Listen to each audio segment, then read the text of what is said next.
nahmaduhu wa nasta'inuhu wa nastaghfiruh wa na'udzu billahi min shururi anfusina wa min sayyiati a'malina may yahdihillahu fala mudilla lahu wa man yudlil fala hadiya lahu.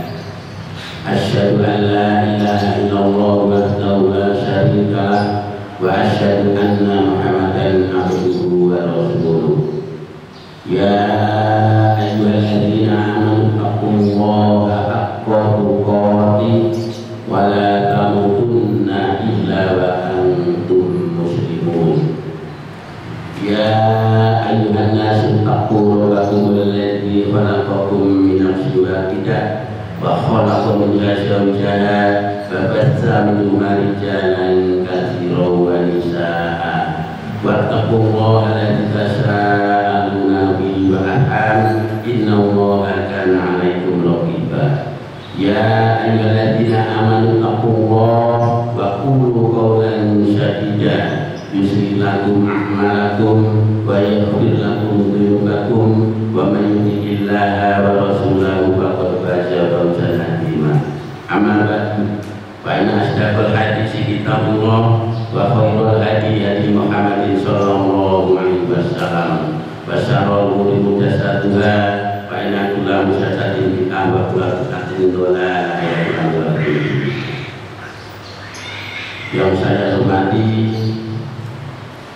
Ketua DKM Bapak Lili Komarudin Abidullah, yang saya hormati guru kami Ustaz Hasan Basri Siahaan Abidullah, saya hormati teman-teman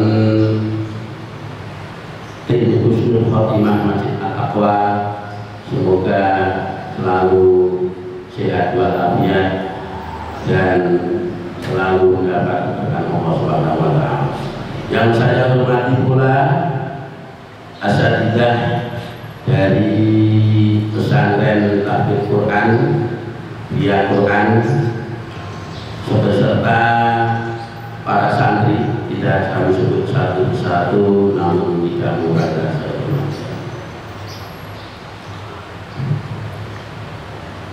Alhamdulillah, tiada kata yang pertama dan utama yaitu rasa syukur kepada Allah Subhanahu wa taala. Alhamdulillah kita diberikan nikmat sehat, nikmat luang waktu, ya, nikmat iman, nikmat Islam, sehingga kita bisa berkumpul di tempat yang mulia ini, di masjid Allah yang mulia ini, dalam rangka untuk menuntut ilmu Allah. Sholawat serta salam senantiasa dilimpahkan kepada baginda Rasulullah SAW, kepada keluarganya, kepada sahabatnya, serta umatnya yang senantiasa berpegang teguh pada sunnah-sunnahnya. Baik, para hadirin,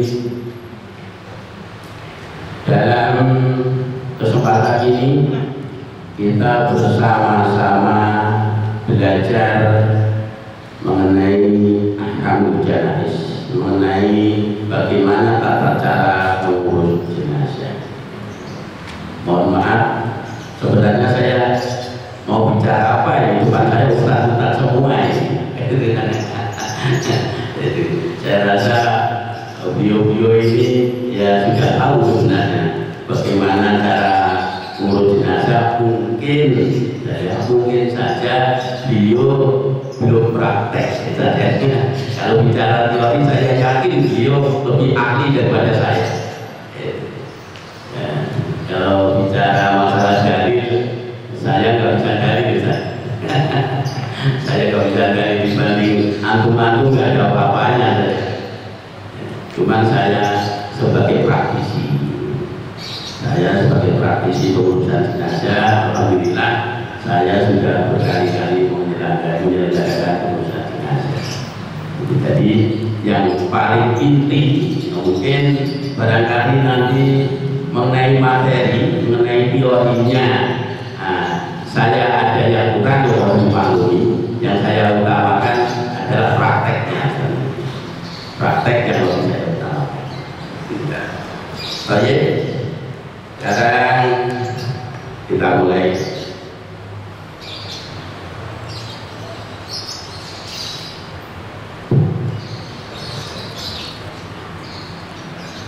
Sebelum kita menginjak bagaimana cara memandikan jenazah, mengkafaninya,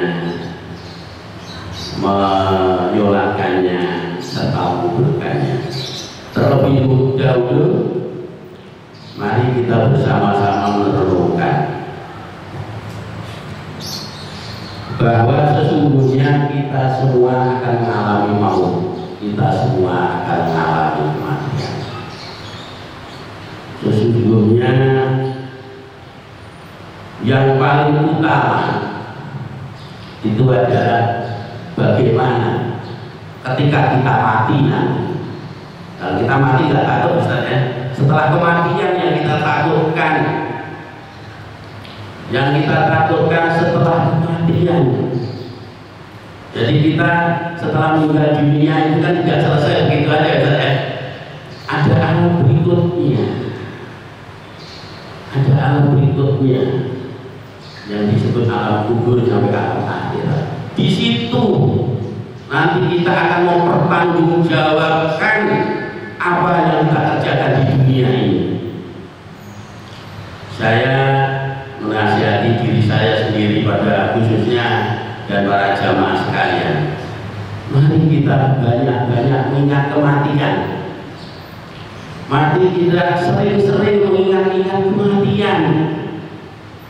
Kita sebagai orang yang beriman, kita mengimani bahwa ada hari pembalasan, ada hari di mana kita akan mempertanggungjawabkan apa yang kita kerjakan di dunia. Kalau kita semuanya di dunia ini misalnya semuanya ingat mati dan mengimani hari kebangkitan, hari pembalasan, maka tidak ada orang yang berbuat keburukan. Maka tidak ada yang berbuat keburukan. Karena akan secara kita bertanggung jawab. Di situ. Jadi sedikit mukadimah kita untuk mengingatkan diri kita semuanya akan kematian. Baik, saya nggak panjang-panjang menyampaikan mukadimah. Mari kita langsung masuk ke materi saja, jangan lama-lama. Sebelum orang meninggal, biasanya itu mengalami suatu hal yang disebut dengan sakaratul maut. Tolong ada diperhatikan. Sebelum meninggal, kita pada umumnya mengalami sakaratul maut. Bagaimana orang-orang yang hadir, orang-orang yang ada ketika melihat saudara kita sedang sakaratul maut? Itu menjadi catatan. Yang kita kerjakan adalah mentalkin syahadat, mentalkin kalimat la ilaha illallah. Bagaimana cara mentalkinnya? Cara mentalkinnya, orang yang hadir semuanya diam supaya tidak membuat bingung saudara kita yang sedang sakaratul maut. Semuanya diam, hanya satu orang saja yang mentalkinnya. Caranya mulut kita dekatkan di bagian telinga kanannya, di bagian telinga kanannya kita ucapkan la ilaha illallah. Diam, jangan langsung, istirahat dulu, kasih jeda, diulang kembali la ilaha illallah sampai mudah-mudahan dia bisa mengucapkan, mudah-mudahan dia mengucapkan kalimat la ilaha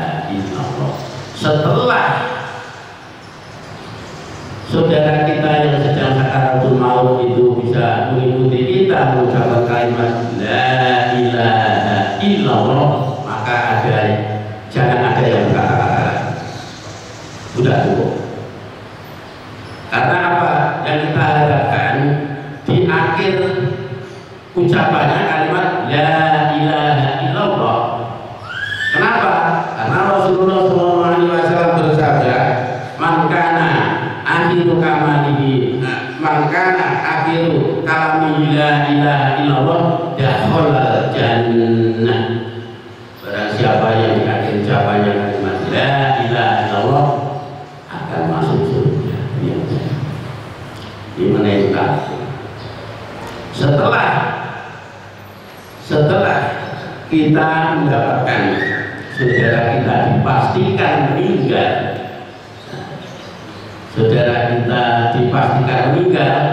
maka yang kita kerjakan pertama kali menutup matanya kita tutup. Setelah itu kita ikat dengan kain gagu dengan kepala supaya mulutnya tidak terbuka. Ya, itu yang kedua. Yang ketiga, kita lemaskan persendiannya. Kalau dibiarkan nanti kaku, maka setelah ini kita lemaskan, tarik, tarik, kakinya juga sama. Jadi persendian supaya lemas, ya, supaya lemas persendiannya. Jadi nanti lurusnya mudah. Kalau gak kaku lurusnya mudah. Yang ketiga tadi saja. Yang keempat, jenazah dibaringkan di atas dipan maupun di kasur. Jenazahnya dibaringkan, boleh di atas dipan, boleh di atas kasur. Bagian kepalanya dikasih bantal saja. Jadi jenazah itu juga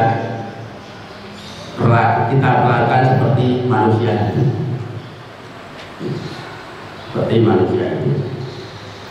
Nah, setelah itu kita tutup dengan kain dari kepala sampai kaki, tertutup semuanya. Ya. Jadi tertutup semuanya. Nah, setelah itu apa yang kita lakukan selanjutnya? Mempersiapkan sesuatu yang digunakan untuk jenazah ini. Pertama kali kain kafan saja. Ya. Kain kafan kita siapkan, belum ada, kita beli kain kafan. Kain kafan serta alat-alat yang lain kita beli. Ya. Nah, setelah sudah sediakan kain kafannya, nah, maka perlu kita ketahui siapa yang paling berhak untuk memandikan jenazah. Pertama kali paling berhak memandikan jenazah siapa? Orang yang mendapat wasiat, orang yang diwasiati oleh jenazah ketika masih hidup. Contohnya begini, misalnya masih itu misalnya berwasiat kepada istrinya, saya nanti kalau meninggal tolong cari Pak Darmin, saya minta Pak Darmin yang ngurus jenazah saya. Jadi dia wajib nyari saya. Itu pertama kali. Yang kedua, bapaknya. Kalau mayatnya laki-laki, yang kedua bapaknya. Ya. Kedua bapaknya. Nomor 3, anak laki-lakinya.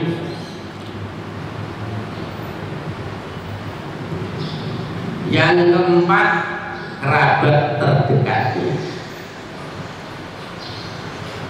Yang kelima, istrinya. Istri boleh memandikan suami. Kenapa? Karena suami istri tidak ada batasan Allah.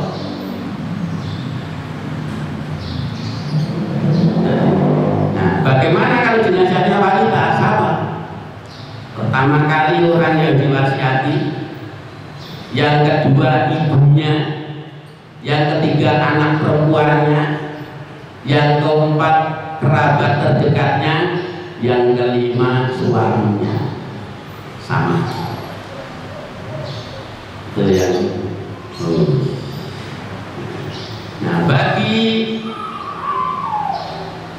mayit yang masih usia di bawah 7 tahun, maka laki-laki boleh dimandikan perempuan, perempuan boleh dimandikan laki-laki, karena dia belum kena syariat.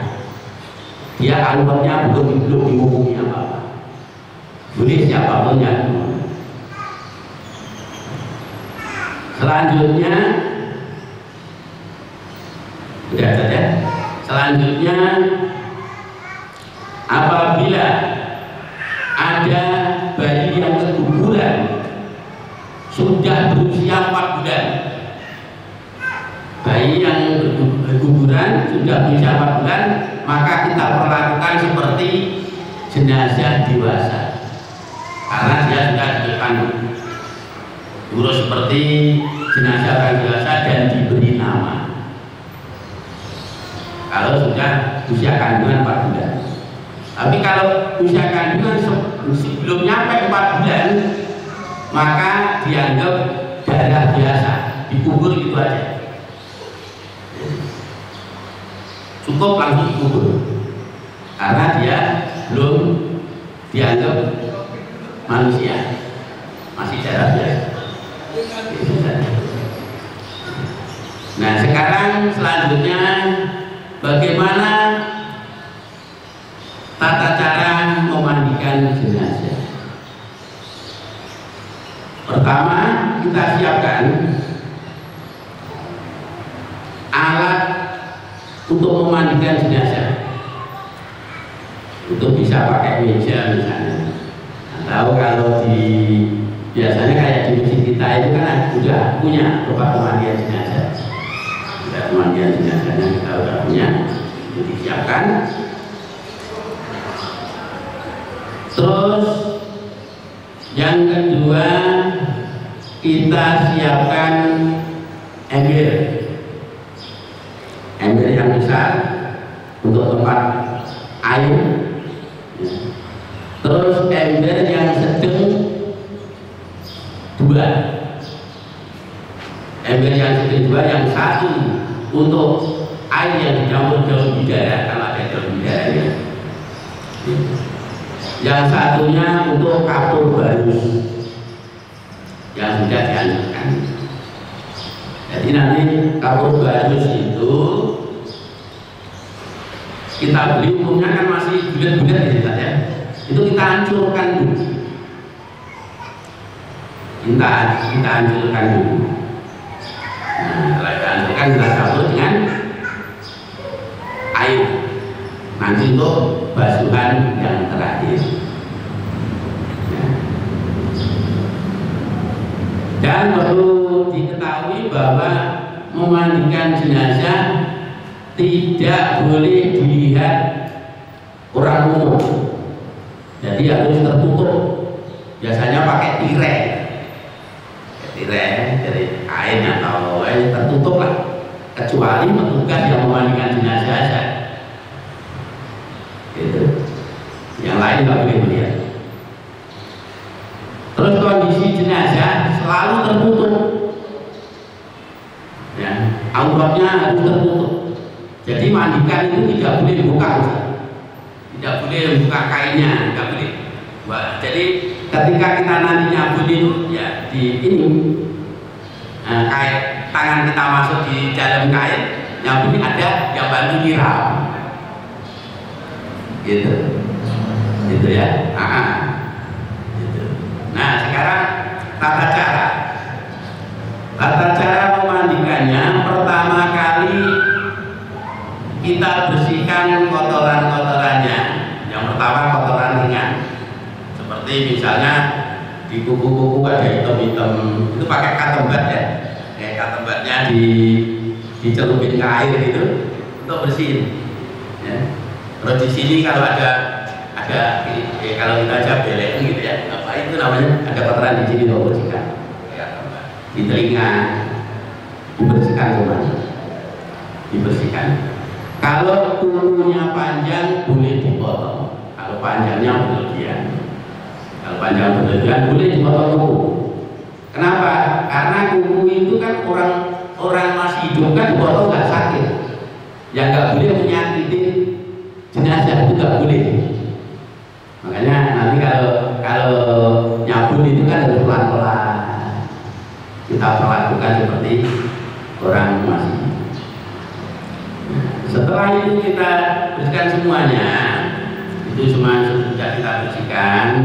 Kalau perlu misalnya giginya perlu disikat, boleh disikat. Pelan-pelan disikat giginya boleh dibersihkan. Itu boleh. Ya. Nah setelah itu selesai baru kita bersihkan kotorannya. Kotorannya yang kita bersihkan. Jadi caranya orangnya di setengah didudukkan, ada yang angkat setelah duduk, setengah duduk gitu, itu perutnya diurut-urut, ambil sedikit ditekan-tekan supaya keluar kotorannya supaya keluar. Setelah kotorannya semuanya keluar, ya, setelah kotorannya semua keluar, dipastikan bersih, ya, sudah dipastikan bersih kotorannya. Maka yang dikerjakan selanjutnya mewudukan, diwudukan seperti orang wudu mau sholat. Pertama kali kubur-kubur, tapi kalau jenazah kan nggak usah kubur-kubur, jadi kita pakai kain yang bersih, dicelupkan ke air, dileletkan ke bibirnya, caranya. Atau kalau nggak ada tangan kita basahi gini. Setelah itu tangan kita basahi, masukkan ke lubang hidung. Ya, cara wudukan gitu. Lubang hidung. Setelah itu mukanya kan, beritanya kan. Nah, bukan mukanya seperti kita wudu mau sholat. Gitu. Setelah mukanya, tangan misalnya. Wudu kan gitu bentukannya. Nah itu tangan bagian tangan kanan dari jari jemari sampai siku 3 kali seperti kita. Setelah kanan selanjutnya kiri sama, kiri juga gitu 3 kali. Setelah itu kepala dari depan, ya kita ambil air di tangan kita, terus kita usap dari kepala ke belakang, dari belakang ke depan langsung telinga. Ya. Setelah itu langsung telinga, terus kaki, dari mata kaki ya 3 kali saja, dari telapak sampai mata kaki. Ya.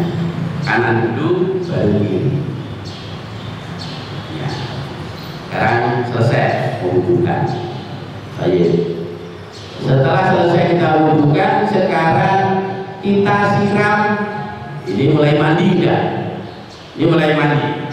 Kita siram kepalanya. Ini basah sampai basah.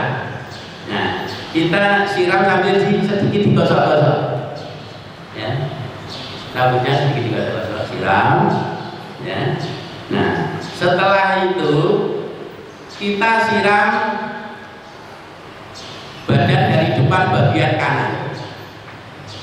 Jadi dari sini, dari pipi ke bawah untuk, ya.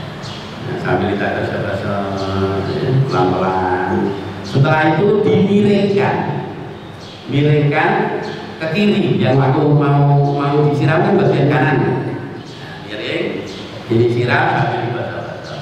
Kalau ada daun bidaranya di sini campur daun bidara kalau ada. Kalau juga ada ya pakai air aja nggak apa-apa. Nah, ya. Nah setelah itu bagian kirinya aja, kiri. Bagian kiri dari depan kiri, nanti lebih jelasnya apa tuh prakteknya. Lebih jelasnya. Kiri bagian depan nyampe kaki sambil digosok-gosok. Setelah itu dimiringkan ke kanan. Yang mau disiram bagian kirinya. Ya setelah disiram bagian kirinya, ini masuk mandikan ke 1. Kita dihitung 1 mandikan. Yang kedua Airnya boleh langsung dicampur sabun atau langsung digosok dengan sabun. Nah, kalau kepalanya dikeramasi dengan sampo, kepalanya oleh sampo ya, sampai apa bersih, ya, disampuin sampai bersih. Terus sekaligus disiram bersih, sekaligus diguyur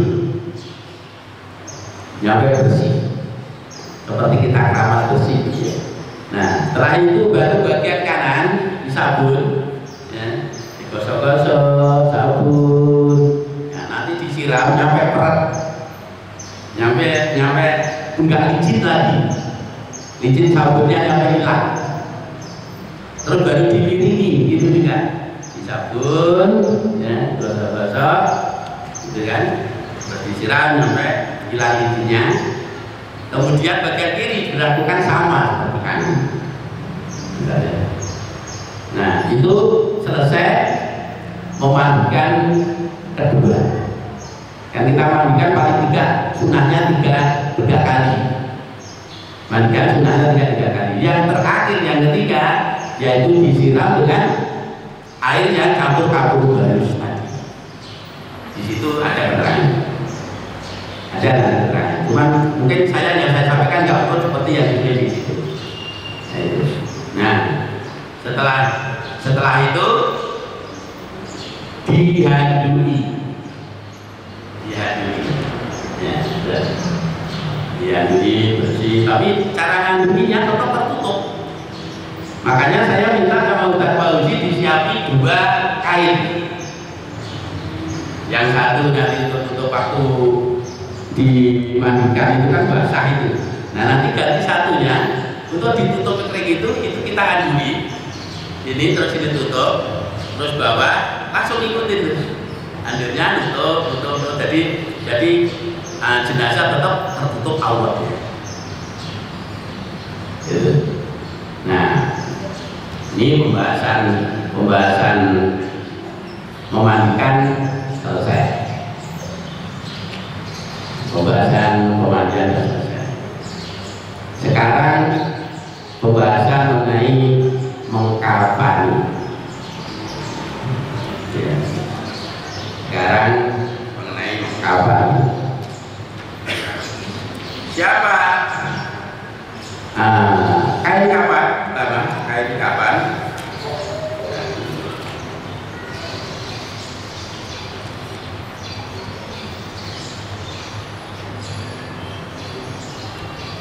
Kain kapan hendaknya diambil dari harta si mayit. Kain kapan hendaknya diambil dari harta si mayit.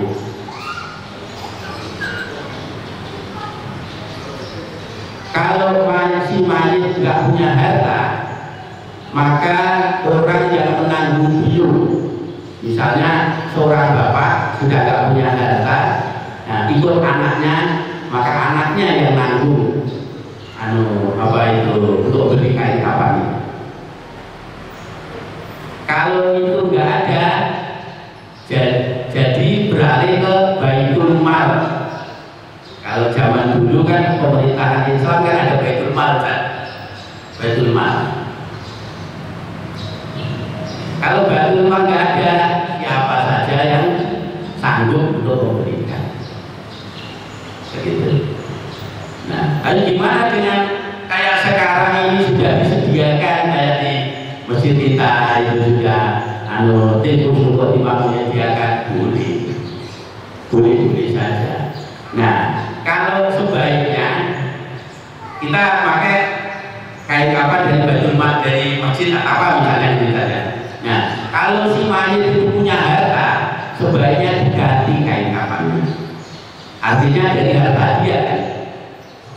Itu dia pembahasan yang pertama dari harta si mayit. Sebaiknya diganti. Nah, kecuali emang apa itu nggak punya, ya udah. Emang di apa itu kayak di masjid itu nanti khusus khotimah itu memang dia disediakan itu untuk apa yang utama untuk apa. Walaupun orang yang kaya juga nggak dituntut dan ganti, enggak.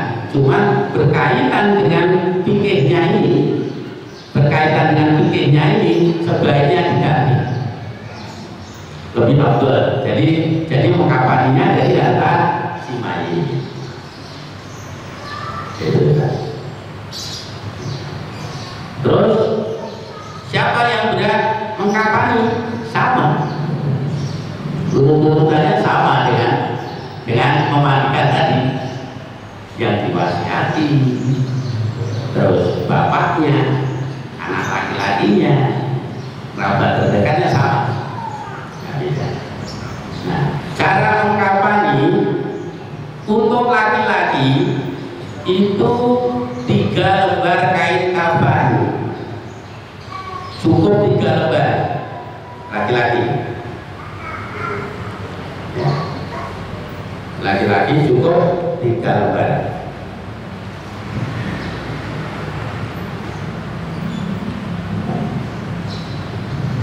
Ya. Kalau jenazahnya wanita 5 lembar. 5 lembar kain kafan. 5 lembar kain kafan itu yang satu untuk kerudung perempuan, ya, untuk kepala. Yang kedua gamis, semacam baju gamis. Terus yang ketiga kain sarung, kain bagian bawah. 3. Yang 2 ditambah 2 lembar, seperti yang untuk ngapalin laki-laki tadi. Jadi semuanya 5. Semuanya 5. Terus bagaimana cara membungkusnya? Ya.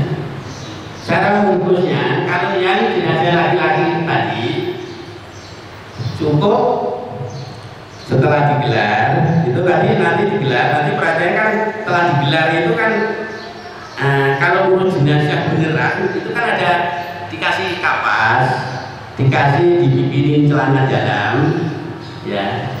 Terus nanti di apa itu ditaburi kamper sama apa, sama kapur barus yang jadi alusin tadi, plus minyak wangi. Ditaburi plus minyak wangi. Setelah itu cara bungkusnya dilipat kain yang bagian kanan dilipat ke kiri, ya. Yang kanan dilipat ke kiri, terus setelah itu balik yang kiri dilipat kanan. Jadi kalau bungkus jenazah, mengkafani jenazah itu idealnya 3 orang. Kalau 3 orang nanti tengah-tengah ada yang mikaikan kapan tengah, terus atas bawah. Nah, tadi kan kondisi tertutup gitu kan masih ada tertutup dengan kain tadi kan. Nah, kainnya tadi ditarik dari bawah. Kondisi tertutup dengan dengan kain kapan yang sudah dilipat ke kiri terus ke kanan, tadi kan dari kanan ke kiri ke kanan ditarik. Dikeluarkan kain. Setelah kainnya itu dikeluarkan, dilanjutkan ngapaninya. Jadi yang tadi dirapikan, dilipat begini, biar rapi. Jadi tidak hanya gini, tapi dilipatkan, dilipat, ditarik. Sini juga tarik, jadi kelihatan, jadi rapi. Yang kedua sama, yang atas sama bawah narik kanan kiri. Tarik, kalau nggak ditarik nanti kendor, jadinya nggak rapi. Ya. Terus 3 kali, di 1, terus lipatan yang kedua, terus lipatan ketiga. Nanti lebih jelasnya waktu praktek. Nah, waktu praktek nanti. Nah, setelah itu mengenai ikatan itu tidak ada ketentuannya. Boleh 5, boleh 7, gitu. Tapi diusahakan ganti. Kan misalkan tadi. Jadi sesuai dengan kalau jenazahnya kurang tinggi itu mungkin kalau 5 kan kurang. Nah itu untuk. Nah cara nikahnya harus di sebelah kiri,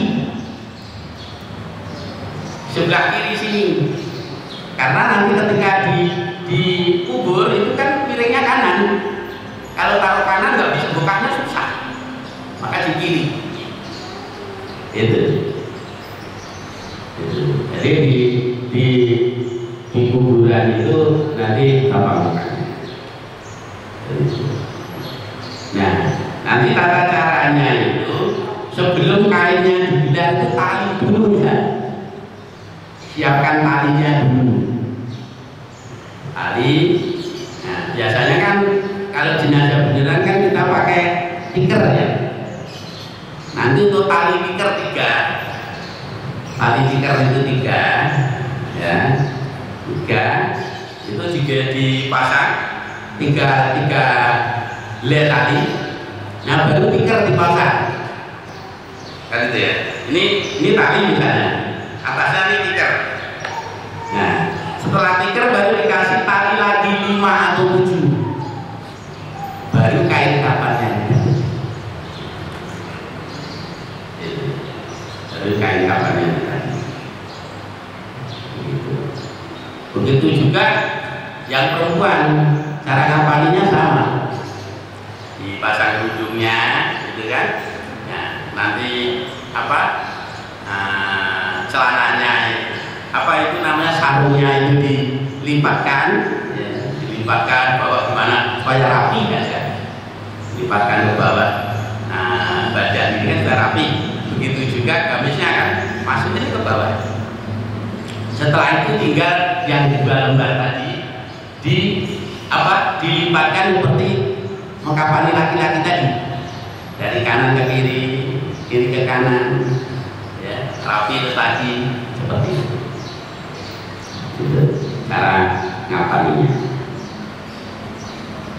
Nah, sekarang pembahasan mengapani selesai. Mungkin barangkali ada yang perlu ditanyakan, silakan. Ada yang bertanya? Ada yang bertanya tidak? Pak sudah jelas?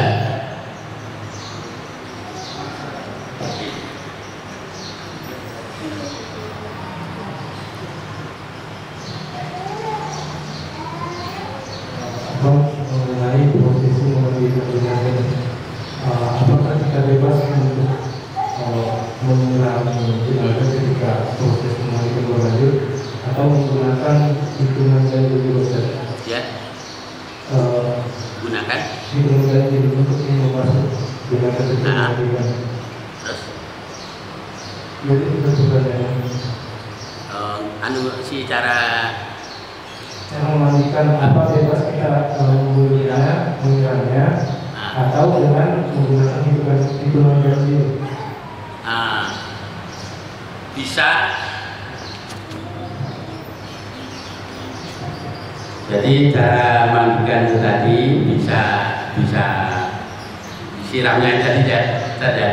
Ya, disiramnya itu tadi, tata caranya itu tadi. Tata caranya pertama kan dikeramasin tadi, keramasin, ya. Dikeramasin itu disapuin, gitu ya. Selesai, setelah itu dimandikan bagian kanan tadi, boleh kalau ada apa itu daun bidara, airnya itu campur daun bidara. Kalau nggak ada ya langsung air saja, atau air langsung campur air sabu juga. Intinya supaya bersih, dan 3 kali minimal. 3 kali, yang terakhir itu jangan lupa pakai kapur baris tadi.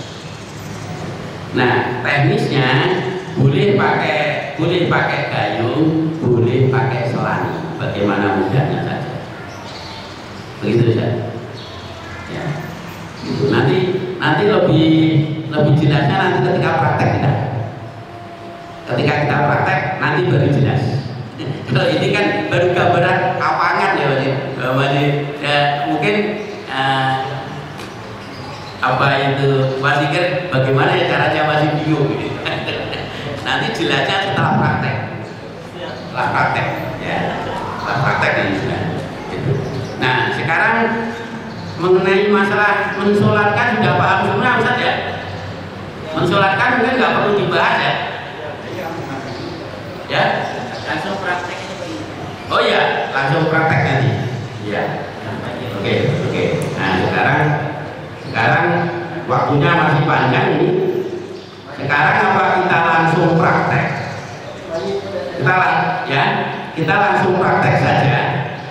Udah ada langsung praktek sebelum duhur selesai Pak Mas Udi ya. Sebelum duhur udah selesai. Karena ini depan kita ini Ustaz semua, nggak perlu kita bahas semuanya gitu. Kan itu kan? Beliau udah tahu, udah paham. Gitu. Nah kalau yang jamaahnya itu orang-orang awam saya bahas sampai takziah, nyampe ziarah kubur, saya bahas semuanya. Karena ini saya rasa juga paham semuanya. Jadi kita langsung praktek aja Ustaz ya. Pak Sifadi minta tolong disiapkan kain kapannya Pak. Ya, persiapan sudah ada. Ya, minta tolong disiapkan kain kapan sama tempat pemandiannya. Minta tolong sama tempat pemandiannya dikeluarkan. Kalau bisa ini kan, kalau bisa modelnya jangan satu. Kalau bisa modelnya jangan satu. Khususnya waktu mandikan. Nah, saya pengennya begini. Nanti para ustadz, para santri itu memperhatikan saya bagaimana cara mandikannya. Sampai selesai, ya, sampai selesai. Setelah selesai nanti antum memandikan saya, anak pandu. Jadi mudah-mudahan targetnya pelatihan ini bisa ada orang tinggal siap untuk menjadi praktisi. Itu targetnya. Saya pengennya itu. Ya. Makanya kita utamakan di praktek gitu. Karena kalau teori antum, anak yakin antum sudah paham semuanya masalah teori. Gitu. Itu saja.